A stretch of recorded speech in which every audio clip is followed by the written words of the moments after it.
સુરતમાં બુટલેગરોના ગેરકાયદે બાંધકામ પર પણ તવાઈ બોલાવવામાં આવી। વરાછા સ્થિત બોમ્બે કોલોનીમાં પોલીસે કાર્યવાહી કરી છે। પાલિકાની જગ્યામાં પત્રના શેડ ઊભા કરવામાં આવ્યા હતા।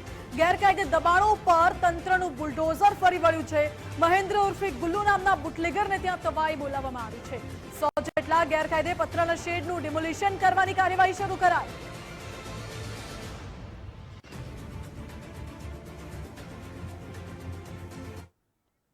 આ તરફ સુરતથી પણ સમાચાર। કઠોદરામાં બુટલેગરો પર પોલીસે તવાઈ બોલાવી। બુટલેગરોના ગેરકાયદે બાંધકામ હટાવવાની કામગીરી શરૂ કરાઈ છે। અતુલ પરમાર અને રાહુલ રાઠોડને ત્યાં કડક કાર્યવાહી કરવામાં આવી રહી છે। અતુલ પરમાર પર પ્રોહિબિશનના 11 ગુના દાખલ છે। રાહુલ રાઠોડ પર પ્રોહિબિશનના 4 ગુના દાખલ છે। સમીર માંડવા, સજ્જુ કોઠારી, આરીફ મિંડીના દબાણો પણ દૂર કરવામાં આવી રહ્યા છે। સામાજિક કામ કરતા હોય તેઓને પોલીસ તરફથી ચેતવણી છે કે તમે સમાજના મુખ્ય ભાગમાં જોડાઈ જાઓ અને આ જે અસામાજિક પ્રવૃત્તિઓ કરો છો એ છોડી દો। તમારા કોઈ પણ કાર્યથી સામાન્ય પ્રજાને કોઈ પણ નુકસાન થશે કે કોઈ બીજી કોઈ પણ પ્રકારનું કૃત્ય તમે કરશો તો તમારા વિરુદ્ધ કાયદાકીય રીતે આકરા પગલાં લેવામાં આવશે। અતુલ પરમાર નામનો જે શખ્સ છે, કેટલા ગુના રજીસ્ટર છે? ગુનાઓ તેના ઉપર પ્રોહિબિશનના અલગ અલગ કલમો હેઠળ ગુના નોંધાયેલ છે અને અગાઉ આ ગામ કામરેજ પોલીસ સ્ટેશનની હદમાં આવતું હતું અને છેલ્લા 2 મહિનાથી નવા સીમાંકન મુજબ લસકાણા પોલીસ સ્ટેશનની હદમાં છે।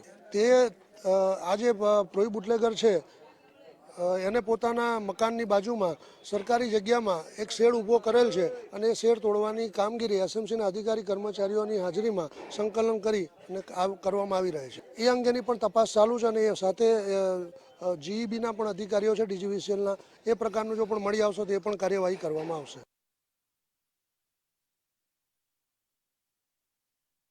પર દાદાનું બુલડોઝર ચાલ્યું। સુરતના લસકાણા વિસ્તારમાં ગેરકાયદે દબાણો તોડી પાડવામાં આવ્યા।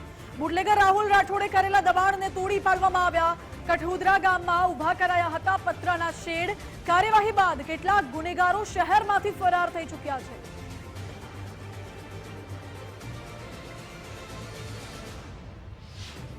अभी लसकाना पुलिस स्टेशन के विस्तार में हमने 2 ऑफेंडर्स को आइडेंटिफाई किया था, जिसमें एक राहुल है और दूसरा अजय है। उसके ऊपर टोटल 11 और 4 ऑफेंसेस प्रोहिबिशन के रजिस्टर्ड हैं और ये दोनों लिस्टेड बूटलेगर्स हैं कामरेज पुलिस स्टेशन के विस्तार में। और कहीं ना कहीं ये जो गैरकायदेसर बांधकाम है, एसएमसी की टीम ने इसको आइडेंटिफाई किया और हमें सपोर्ट किया और हमने इस पर डेमोलिशन ड्राइव के तहत हमने इसमें डेमोलिशन के लिए एसएमसी को सपोर्ट किया और अभी इस पर डेमोलिशन हो रहा है। લશ્કરના પોલીસ દ્વારા બુટલેગર રાહુલ રાઠોડના ત્યાં સરકારી બુલડોઝર ફેરવવામાં આવી રહ્યું છે। તસવીરો સીધી જોઈ શકો છો લશ્કરા વિસ્તારની કે જ્યાં કઠોદરા ગામની અંદર આવેલા જે અતુલ પરમાર બાદ હવે બુટલેગર રાહુલ રાઠોડના ત્યાં પણ ડિમોલિશનની કામગીરી છે તે શરૂ કરવામાં આવી રહી છે। જે પ્રમાણે પતરાનો મસ્ત મોટો જે શેડ ઊભો કરવામાં આવ્યો હતો તે શેડના જે લોખંડના એંગલ છે તે હાલ કટિંગ કરવામાં આવી રહ્યા છે અને ત્યારબાદ હવે બુલડોઝર દ્વારા સંપૂર્ણ પતરાનો શેડ છે તે તોડી પાડવામાં આવશે। મહત્વનું છે કે જે રાહુલ રાઠોડ છે તેના વિરુદ્ધ કુલ 4 જેટલા પ્રોહિબિશનના ગુના છે અને અગાઉ જે રાહુલ રાઠોડની છે તે ધરપકડ પણ થઈ ચૂકી છે। ડીસીપી એસીપી કક્ષાના અધિકારીઓ અહીં મોજૂદ છે અને સુરત મહાનગરપાલિકાની ટીમને સાથે રાખી અને આજે કાર્યવાહી છે તે કરવામાં આવી રહી છે। બુલડોઝર અહીં આવી ચૂક્યું છે અને ટૂંક સમયની અંદર હવે જે ડિમોલિશનની જે કામગીરી છે તે શરૂ કરવામાં આવશે।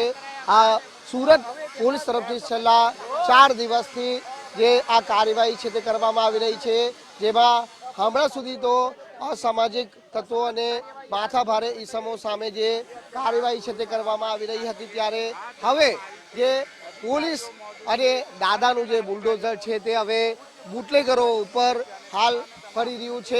કેમેરામેન અક્ષય વાડે સાથે રાકેશ બ્રહ્મભટ્ટ, ગુજરાત ફર્સ્ટ, સુરત।